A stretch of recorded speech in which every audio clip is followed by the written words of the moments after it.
কিন্তু আমাদের আখিরাত যাতে বরবাদ না হয়, আখিরাতের মধ্যে জানি আমরা কামিয়াবি অর্জন করতে পারি, আল্লাহ তাআলার নৈকট্য লাভ করতে পারি, সে বস্তুর সামনে রাখা আমাদের জিন্দেগি বিবাহ গুজারো জিন্দেগি কাটার মেয়াদ আমাদের জানি মুক্ত থাকে।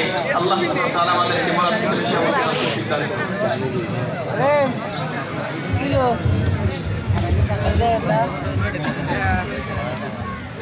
আসসালামু আলাইকুম। তো সাহেব ব্রাদার ইসলাম, গতকাল মানে থানায় থেকে আমাদের ইফতার কমিটির প্রেসিডেন্ট হিসাবে আমাকে যেমন ইনভাইট করে নিয়েছিল কিছু আলোচনা করার জন্য।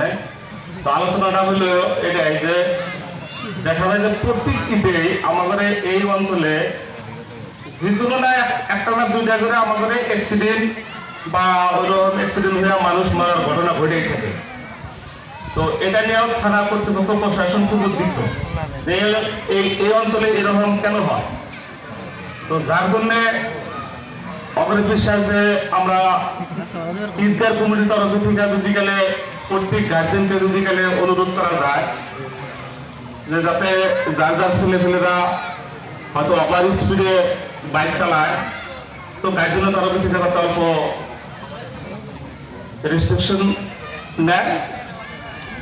আর দ্বিতীয় কথা হলে একটা অনুরোধ করছে যে কিছুগুলা যুবতী নিয়ে সন্ধ্যার পরে বাইর হইয়া ঘুরে, তো ঘুরু কিন্তু তারা বলছে যে ঘুরু কিন্তু লিগেল গার্জেন নিয়ে ঘুরু। তো এইদিকেও প্রত্যেক গার্জেনকে সচেতন হওয়ার জন্য তারা আহ্বান জানাইছে। দ্বিতীয়ত একটা কথা হলো যে আমাদের এই ঈদগাতে হয়তো কিছু কাম বাকি আছে। কামটা হলো যে কিছু অনলাইনে দেওয়া লাগে, তো এই অনলাইনে দেবেন হইলে হ্যাঁ বা আরো কিছু কাম আছে, কিছু মাটি আট ক্লিন করা লাগে, তো কিছু পুঁজির অভাব আছে।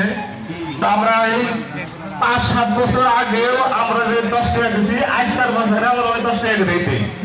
তো সবার কাছে আমি একটা অনুরোধ করছি যাতে সবের বেশি করে দান করেন, তো আমাদের এই যেহেতু যতটুকু অভাব আছে আমরা পূরণ করা হয়। এতটুকু আমার পাওয়া ছিল।